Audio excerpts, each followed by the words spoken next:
Okay, so yoe IRONMEN starting up north this time around, and I think they're really liking this heavy setup pretty much. Yeah, they're sticking to their 3 MX50 100s, a 110 and a KV5, so yeah, so why both not? teams actually going with 5 heavy tanks right there, so no real advantage, firepower-wise and armor-wise going to either team.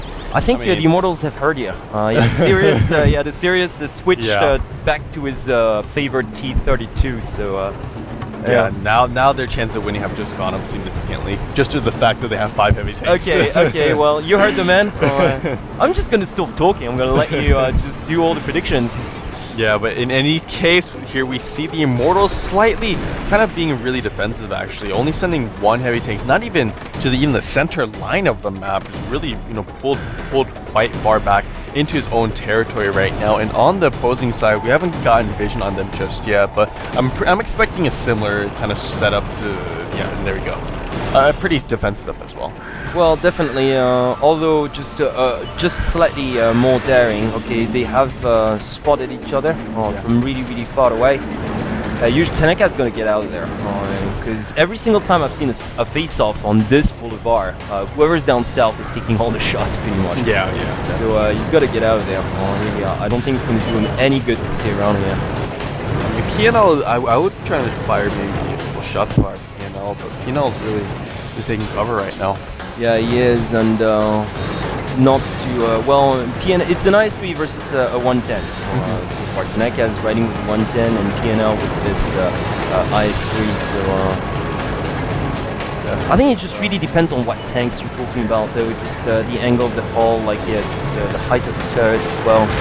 A lot of variables to take into account when fighting undercover like this. Now, right now on the Observer, I'm taking a look at Moving Castle, as a matter of fact. Yeah, you guys can't see him right now with his T1. Yeah, he's just really deep in enemy territory right now. Yeah, he really is, and he's just trying to get a better vision on his enemies. But as soon as he goes into that square residential area to the southwest, he's gonna get shot. So, and there isn't anyone there though on the Mortal side. No, there isn't anybody there, but I think he would still give them the angle to shoot, pretty much, through those cracks. So that's probably why he's not moving in, because he realizes he's just way too close, as a matter of fact. But if he just moves a little bit more south, though, he'll probably light up a bunch of them, and it could provide valuable information. No, if he actually manages to get inside the complex without getting shot, then it would be massive. Because then, pretty much, he would detect all 4 tanks right now that you can see squatting to the southwest. But the thing is, he made the cross, but he didn't dare go inside, though. He's gonna try from a different angle, but from whatever street he's gonna attempt to penetrate, he's still gonna get shot. His only ticket is actually to make it inside that, just a square type of courtyard. And that's about his only chance, but I'm not too sure he wants to do that. He doesn't want to risk it. Yeah, definitely so. And here we go. Yeah, really defensive setup coming up from the Immortals. I didn't expect this, actually. I mean, I think we saw this. They did this against the Night Eagles one time, I believe. Yeah, they did. Really, going way down south. It's kind of like a wall formation by those buildings. It actually really gives them nice cover. However, I think it's just a little bit too far back for my taste, honestly. It is very passive. The reason why they won against the Night Eagles that time around was because the Night Eagles, I think it was avant-garde, actually. I think it was avant-garde. You remember that suicidal push towards the forest? They really tried to just make something out of this, but with the kind of setup that the Immortals are having and the kind of tanks that they have, it's just nothing short of suicide to even try to overtake this position from an open area. So that's probably why it didn't work out. Right now on the Observer, I can see Heinz. I believe you guys can too. And it's just progressing north of the railroad and just trying to get vision on some of those yoe IRONMEN tanks. But there's not really just get out of the cover yet, because that would just pretty much be the end of him.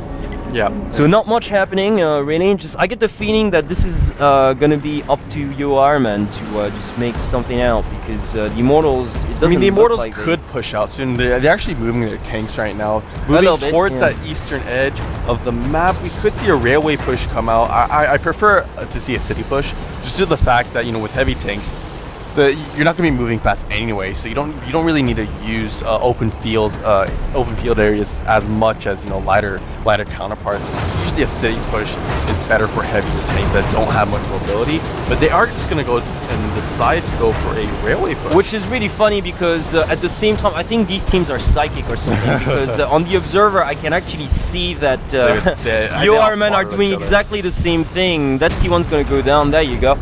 So yeah, Heinz is now history with his T1. That was Edison 99 with a nice shot and his KB5, or as I call it, the box tank. Yeah, definitely looks like a box. I mean, some damage actually was dealt, some nice damage was dealt onto yoe IRONMEN right there. And this long-range engagement, look at that, Edison 99 Edison 99, damage. Yeah. Indeed, he's getting plenty of punishment. He lost about, like, I'd say a good 40% hit points here. Just, yeah, it's not very wise. As soon as he cracked that shot onto that T1, he should have retreated. Not the smartest move out there. I'm not quite sure what he's trying to accomplish by staying on the railroad. And he doesn't have the tank to do that either. Really, the KB5 is not the best sniping tank when it comes to heavies. Like the NMX 5100, much better suited for this kind of job. Yeah, definitely so. But I like Sears' position right now. He's in the front line in his T32, definitely the heaviest. Or I mean, it's pretty similar to IS3, but a very tanky frontline tank that is. And, oh, a nice shot coming out. TBK getting taken on right there. Yes, indeed, TBK. So another T1 going down, this time on the IRONMEN side. And right now, yoe IRONMEN, they keep on moving. Actually, you can't see it, but on the observer, I can see that they're actually splitting their forces. So a couple of tanks, I'd say, like, yeah, 3 heavy tanks have been committed to the inner city. You've got TMDK, you've got Rex, and I think it was Moving Castle. Yeah. So both teams actually simultaneously going for a pseudo push right now. The Immortals sending up 2 of their heavier forces, only one actually, sending up Savange here to the yoe IRONMEN base. And yoe IRONMEN actually, it looked like they were actually going for a city push, right? Yeah. Well, no, they split up their forces, so they did leave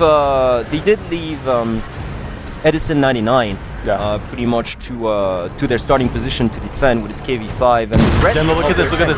They're coming out of the city right now. Yeah, indeed, they are coming out of the city. So yeah, Immortals definitely. in trouble right now.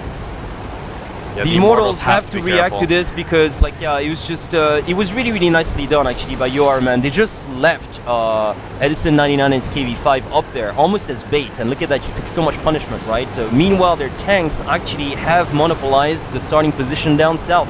So an extremely well executed plan, if I may say so. Yeah, oh yeah, yoe IRONMEN definitely surrounding the enemies. They're going look right at that, now. yeah, they're completely trapped out here. Iron Boss taking so much punishment, he goes down.